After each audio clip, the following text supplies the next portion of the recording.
Welcome to Business Matters, a program produced by the Middlesex West Chamber of Commerce in conjunction with ActonTV.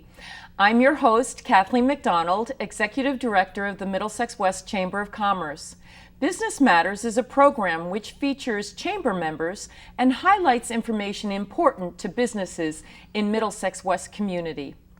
And I have the pleasure of welcoming to Business Matters today Roberta Jackson of MassageMore. Welcome, Roberta. Thank you, Kathleen. It's a pleasure to be here. Oh, I'm so glad you are.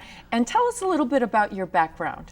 Well, Kathleen, I started in business, over 40 years ago, in a vice presidential capacity at Blue Cross of Massachusetts. Also worked for a Fortune 500 company, very corporately oriented, working that 60, 80 hours a week, and really wanting to create more of an environment where I could be with my children more.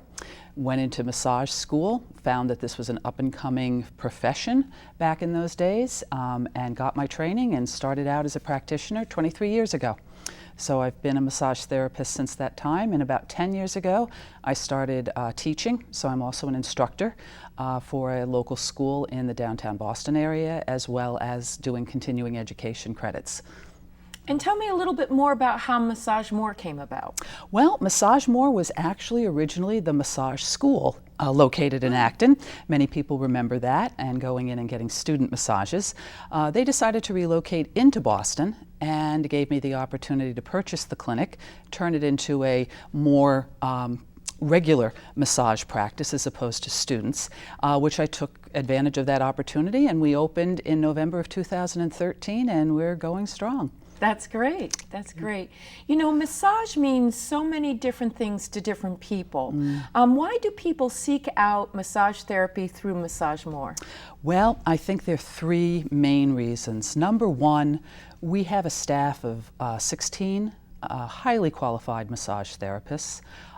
We have in that 16 individuals, they have a range of training that can give you the most relaxing, luxuriant massage that you can imagine, but also, and I think more importantly, as far as the direction that MassageMore wants to take people in with massage, is we really have a skill level that can rectify that pain that you wake up with every morning with the back hurting and so forth. Now, I mean, some people say we're miracle workers, but but as long as it's soft tissue, as long as it's muscle based, we work in conjunction with your physicians and so forth. But we really have that training, and I ensure as an educator that anyone that comes on staff has the type of training that can take you through the steps to really be living a pain-free life, which is something that I know as I age I really appreciate. And many people do. Exactly, I'm sure. exactly. Yeah. And then the third reason is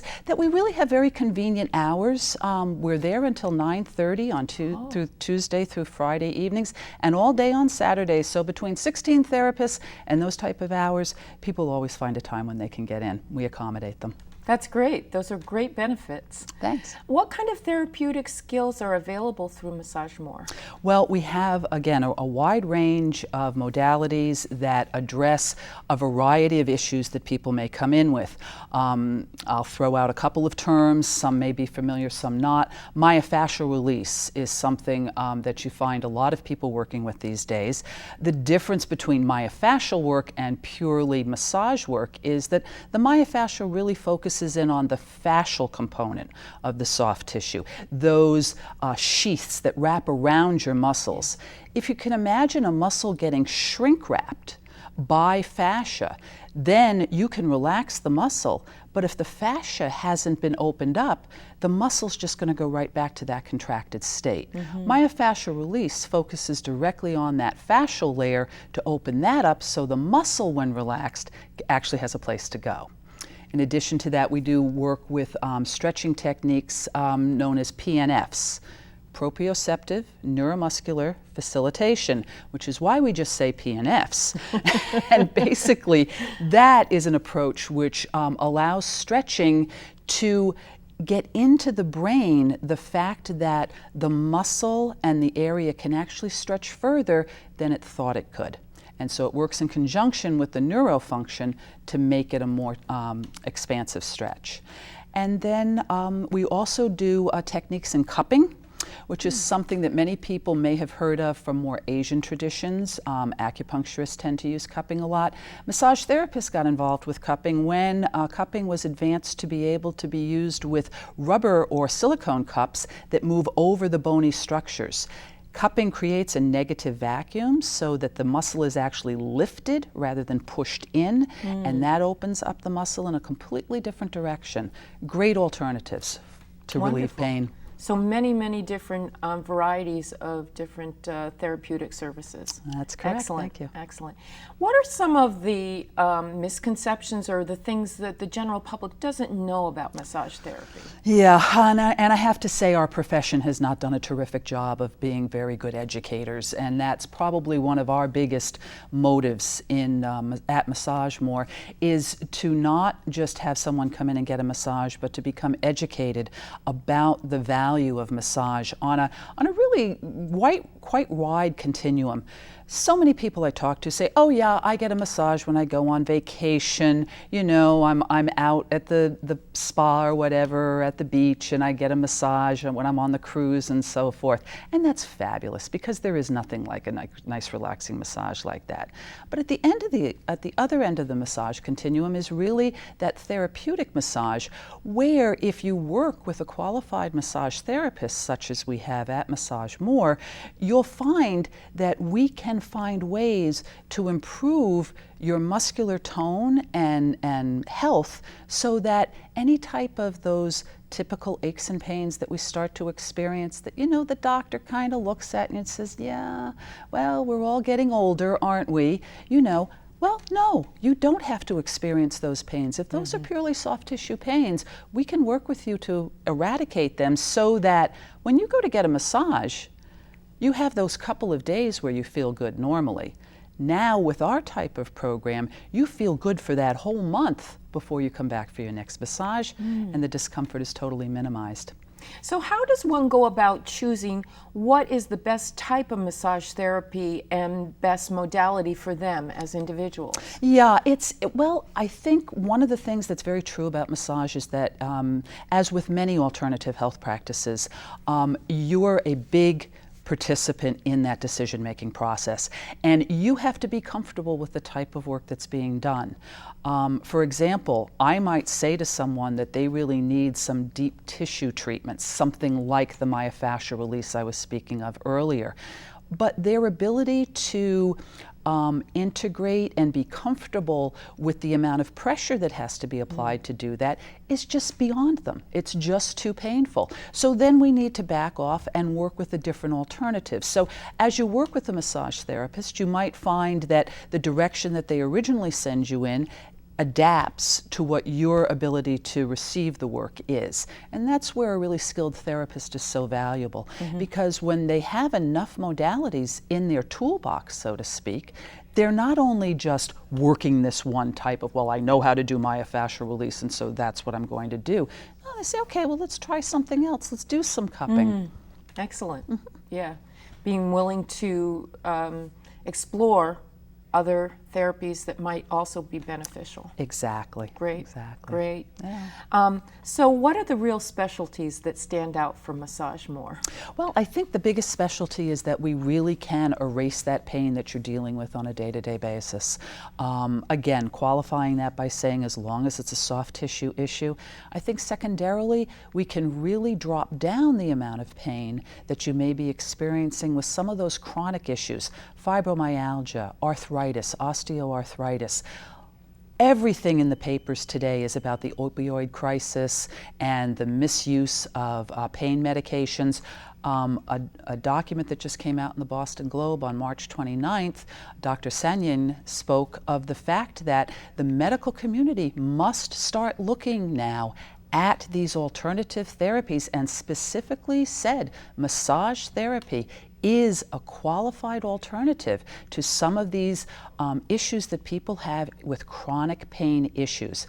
I'm not going to sit here and say that we are going to cure you, but if you can get that pain level down to where you don't need to take the ibuprofen or the Aleve or the oxycodone, and you can walk through life relatively pain-free and functional again, I think that's a valuable alternative that many people will choose. Yes, and I think more people would look for that. Exactly. And really, when it comes to MassageMore, the hiring that I have done with the therapists that I work with and the ongoing training that we go through, learning about the newest advances that are happening, we bring that all to the table, so to speak, with everyone we work with.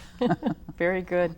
And I understand that MassageMore is very community-minded. Can you tell us a little bit more about what that entails? Yeah. You know, having been in the massage industry for 20 some odd years now, one of the things that I have seen is that massage as a practice has continued to escalate as far as pricing is concerned, and that's fine, that's terrific. Massage therapists are worth their weight in gold as far as I'm concerned. But what I'm also very aware of is there are several populations that we've designated that really need help in terms of being able to afford regular massage.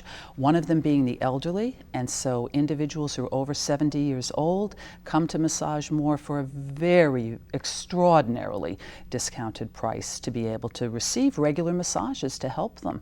And in addition to that, our military personnel, people who are active duty, retired, and veterans, again, receive a very substantial discount, and we welcome them to come in and take advantage of what massage can offer for their lives. And like the elderly, you know, those are some of the populations that have some of those very chronic conditions that really can benefit from your services. Exactly. Yeah, it's a win-win.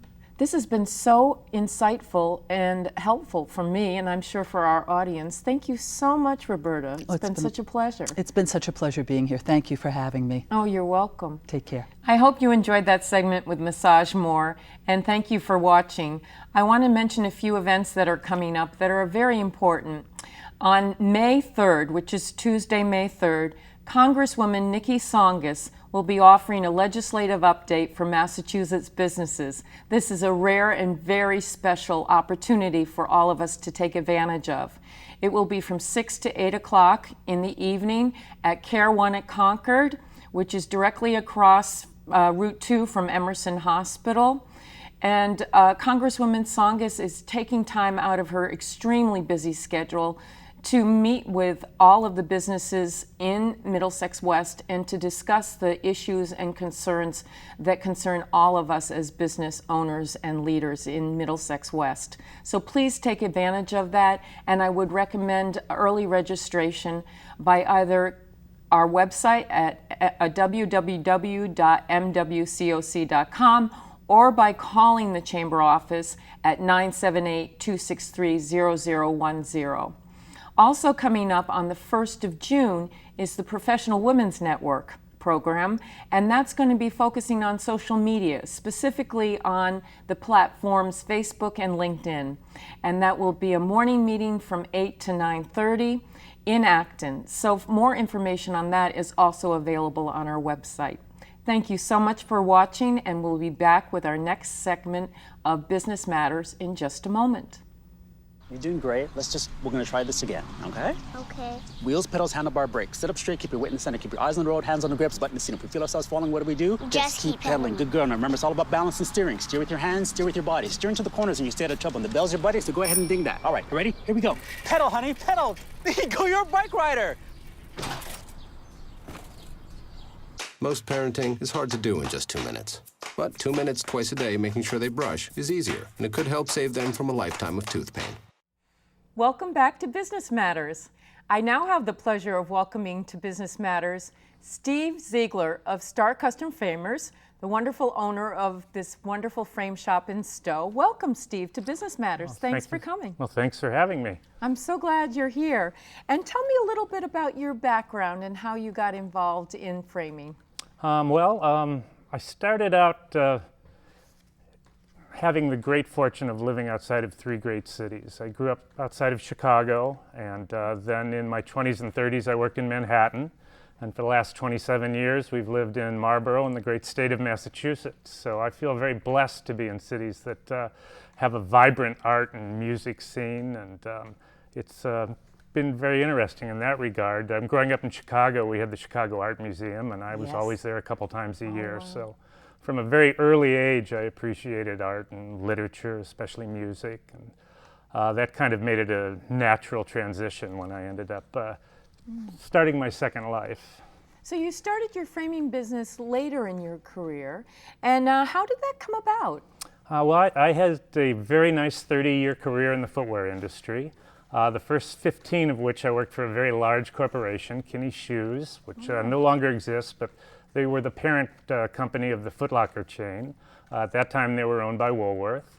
And from there, I moved to a small family business in South Boston. It's a brand called Sporto. And I did all their design work and line building and sourcing for them. I moved from there after about 7 or 8 years. Still in Massachusetts, I repped factories out of Thailand and China, calling on people like Bass and JCPenney's and what have you, and doing design work still, as well as sales. Then the company decided that they wanted to concentrate on Europe instead of the States, so they ceased their US operation. I volunteered to go to Europe, but that didn't pan out. So I started looking around, and having worked for an overseas company and a big company and a small family company, I thought it'd be time to try working for myself. So I started looking at possibilities there. I started off looking at franchises, and that's how I kind of bumped into a framing shop. And it seemed to have all the elements I like, certainly the art and design, working with colors and textures and what have you. I have a long background in retail and wholesale, so the only thing I was lacking was actually knowing how to picture frame. Interesting. So I took the idea to my accountant, and he said, well, you can do this, but if you do, I won't be your accountant anymore. And I said, what? And he said, once you pay your franchise dues every month, you're not going to have any profit left over. And I'm so glad he warned me of that, because that certainly probably would have been the case. So then I kind of looked around a little bit more and stumbled across a store that had only been open for 1.5 years. It was in the western suburbs, and I was in the western suburbs, so it seemed like a good fit. I visited the owner. She'd only been in it for about 16, 17 months and was not doing much and looking to change. So I ended up buying her shop, and it was really nice from the standpoint that all the equipment was already there. So there was nothing I had to add in that regard. I could just pick it up, turnkey operation, and run with it. So just had to go learn how to frame, which I did. The industry, the picture framing industry, has a great organization, Professional Picture Framers of America. And twice a year, they hold big trade shows. And in addition to all the booths that they set up, the various vendors, the real emphasis is on education. And there are dozens of different classes you can take on shadow boxes and working with textiles and conservation. And so I attended the first quite a few trade shows and mostly took classes. And then I was fortunate enough also to hire some very good people to work with me. So you really trained on the ground. I mean, just, you know, right there. Yeah. Well, in the beginning, she, the woman who had owned the store had a young man working for her who actually, she hardly ever showed up. So he was pretty much running the shop. And I got him to agree to stay for a year. So that helped my transition. And then he's wanting to leave anyhow. He wanted to go to California. So he took off to California, and I hired the first of several women, all of them artists actually, that have worked with me in the shop. And with the mentality the artists bring, I think that with my business acumen, it's a nice combination. You have to combine that. Oh, yeah. Absolutely. Yeah. And tell me, you know, getting your business off the ground, how has the Chamber been involved with that? How has that been helpful? The Chamber has probably been the most essential thing to making it possible for me to be here today. Wow. I tried all kinds of avenues.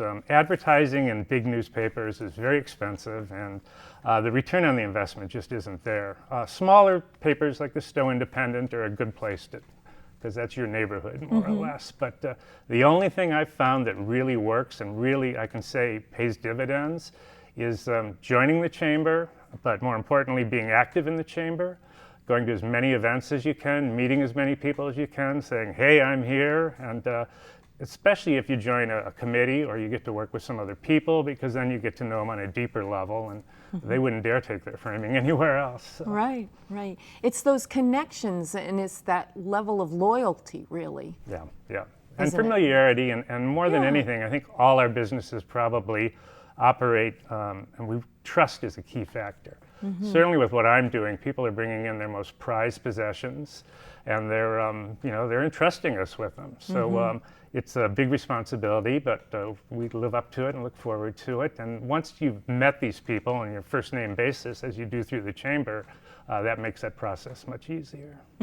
It's all about that personal connection. Yeah, That's yeah. great. Yeah. And then offering that quality service that I know you're known for. That's great. Great. So tell me a little bit about what aspects of the business do you enjoy the most? I really enjoy almost all of it. I've been involved with retail and wholesale for a number of years, and I like that. I like running my own shop and organizing things and all of that. I love art. We have just great customers that come in, and if you work at it a little in the conversation, there's a story behind everything they bring in, or they wouldn't be bringing it into you, and it's just fascinating to hear all the different stories. So that part I've really liked. Always loved art. So It's the backstory to all those pieces of art, whether you're at the Chicago Museum of Art or whether you're at Star Custom Framers. Everything has that backstory that really brings it to life. oh, it does, and you Yeah. can see why they feel so special about it, and you honor that by doing Such the a best job you connection can. to that. Yeah. Yeah, wonderful, wonderful. I know that part of your business, you advertise yourself as conservation and preservation services. Now, does that differentiate you from other shops? What does that actually mean?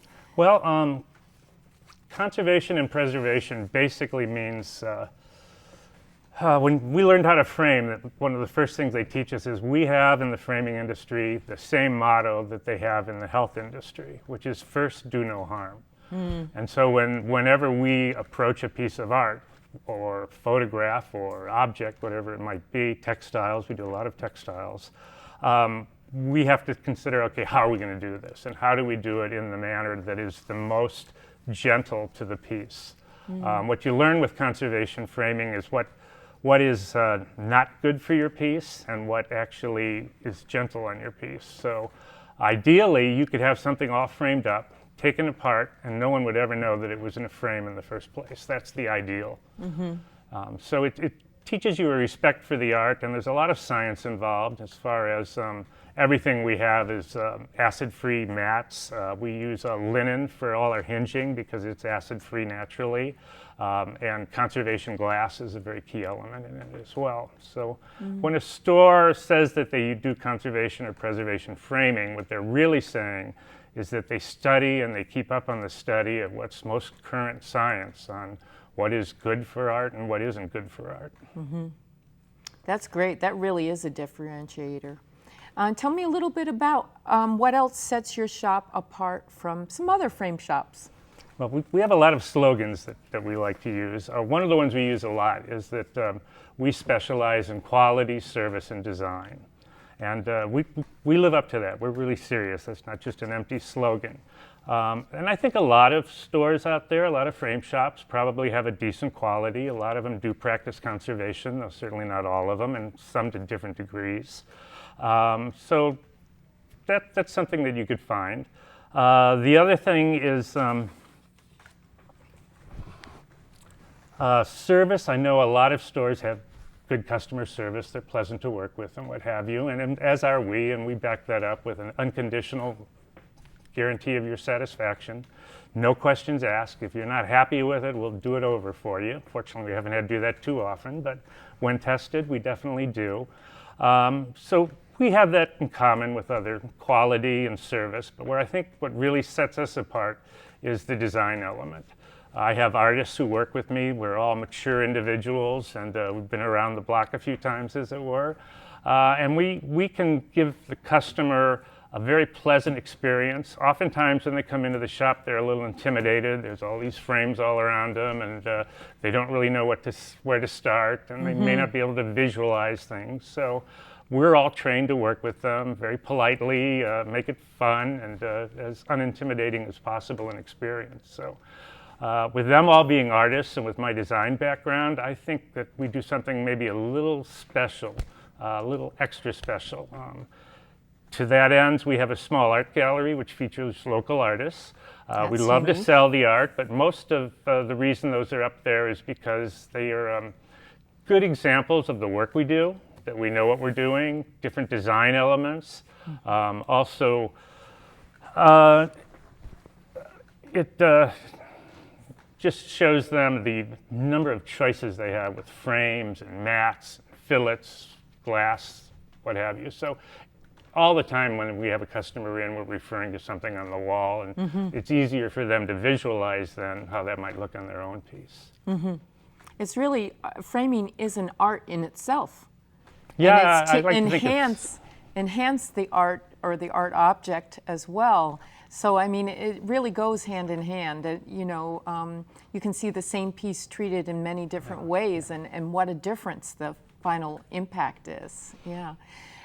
Change the subject quickly. How does your involvement in the chamber, how has that impacted your partnering with other businesses in the community? Well, first of all, you get to meet one another. So if there are any synergies there, you can take advantage of them. But when I was thinking over that question, it's kind of, well, what am I going to say? And then all of a sudden it was like, oh, of course. For me personally, my experience in the chamber has a group, as you well know, the Business Builders. And what that is, for those who don't know, is it's kind of like a think tank. I like to call it our own personal board of directors. It's limited by industry, so they can only be one picture framer, one realtor, what have you. This enables us to be totally honest with one another at our meetings and really, just spill out any problems we might have and what ideas do we have and how to handle this. And a good part of our meetings every week is helping one another on whatever little question of the moment they have in their business. And it's really not only been very helpful for the business, but it's formed just really wonderful personal relationships. Tremendous as well. Loyalty too. Yeah. Yes, wonderful. Yeah, very, very special group. And lastly, what advice would you give prospective customers who want to come and get something framed? Well, I think it's important that they have the professional picture framers sticker on their window. It shows that they care enough. It shows that they seek out other opinions on how to get things done. I just think if you're going to be a professional, you should be in that trade group as well. The other thing I would probably recommend, and customers don't always understand this, but if you have to sacrifice a little in the frame you pick out, maybe not do quite as intricate a mat design as you wanted to do, don't scrimp on the glass. It's really the most important preservation piece of it all. It stops it from fading away in front of your very eyes. So get good glass and then work from there when you're detailing the piece. Such words of wisdom. Thanks so much, Steve. It's been such a pleasure. Thank you for being with us at Business Matters. Oh, it's been my great privilege. Thank you very much. Thank you. And so thank you so much for watching, and please stay with us for our next segment. Today, about 1 in 5 Americans is living with a disability. Over 50 million people, including many of our friends and neighbors, teachers and co-workers, heroes and leaders. 20 years ago, the Americans with Disabilities Act guaranteed every person the right to live, work, and participate fully in the American experience. We've come a long way since then, and we are committed to making even more progress in the years ahead. Visit disability.gov to see how you can help. Welcome back.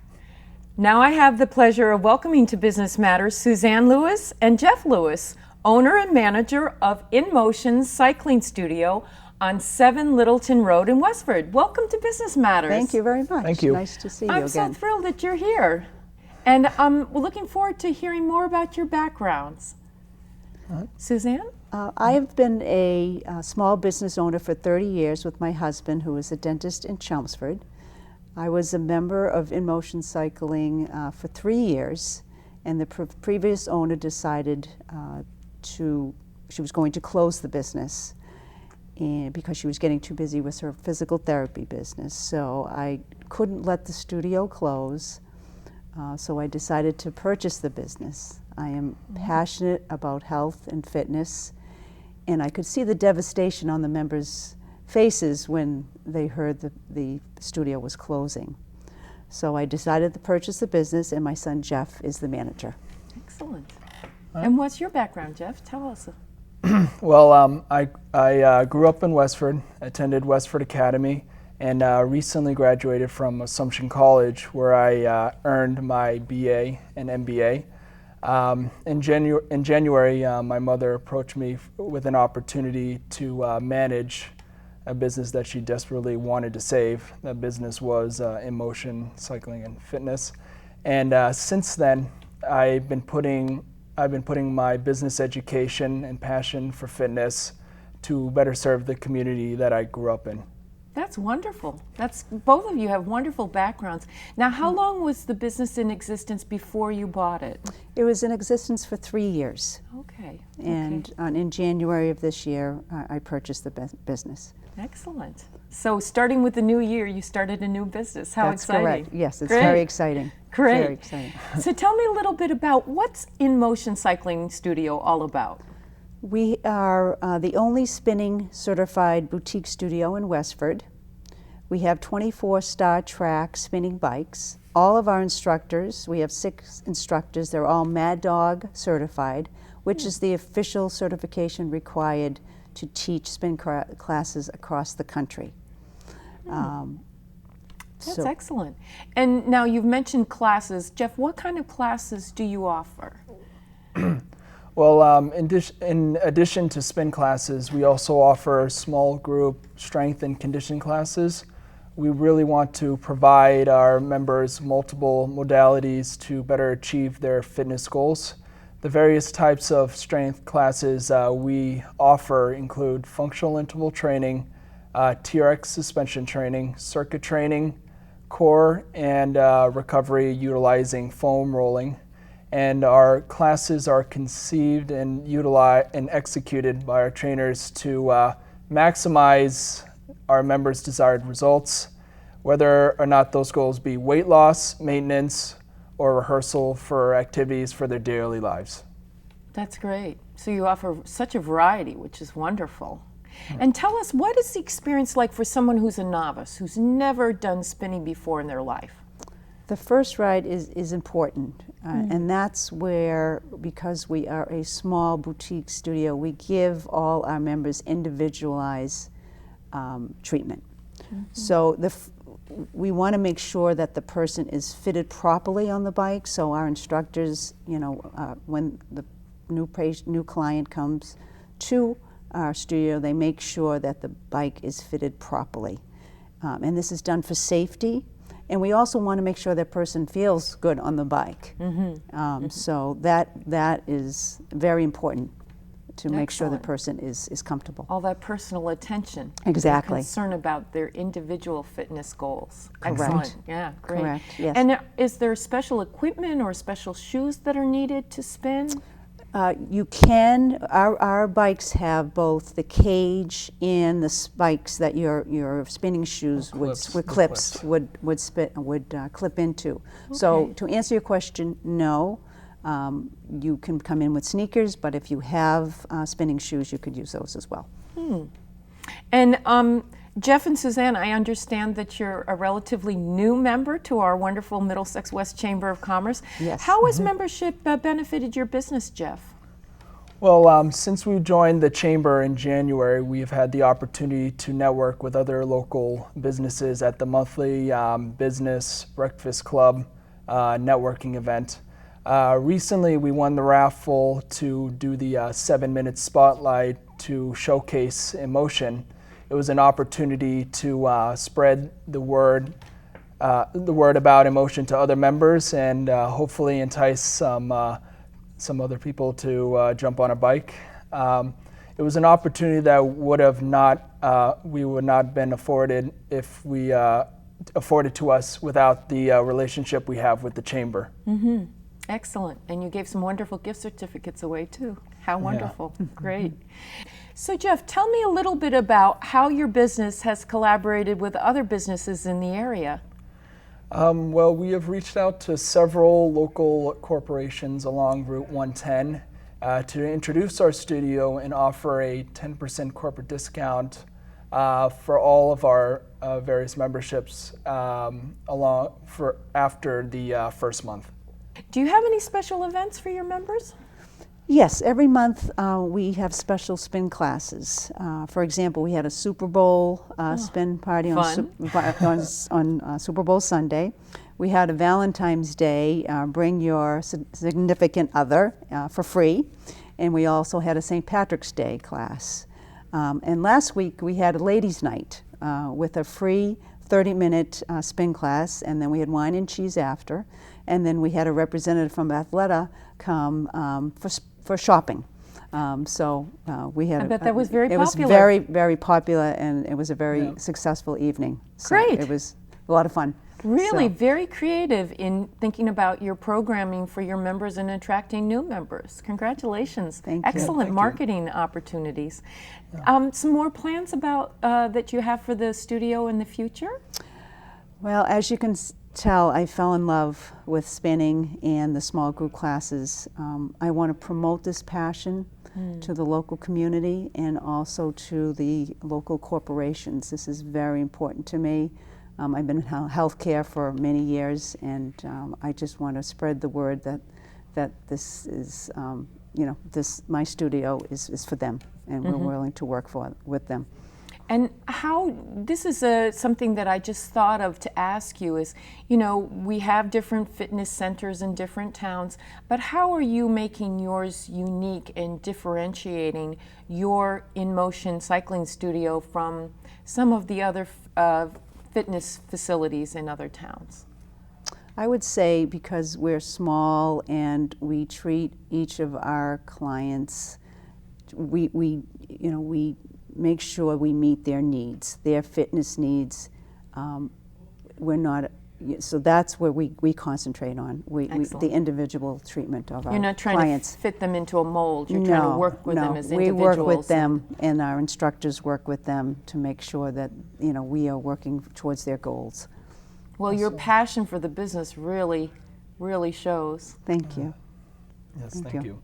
Thank you so much for coming to Business Matters and for helping us understand more about spinning. Thank you. We appreciate the time Great. here. You're welcome. You're welcome. Thank you so much for joining us today. And please join us next month in June when we will be featuring 3 chamber members, Life Care Center of Acton, Westford Regency Inn and Conference Center, and Acton Lions Club. Thank you for watching Business Matters.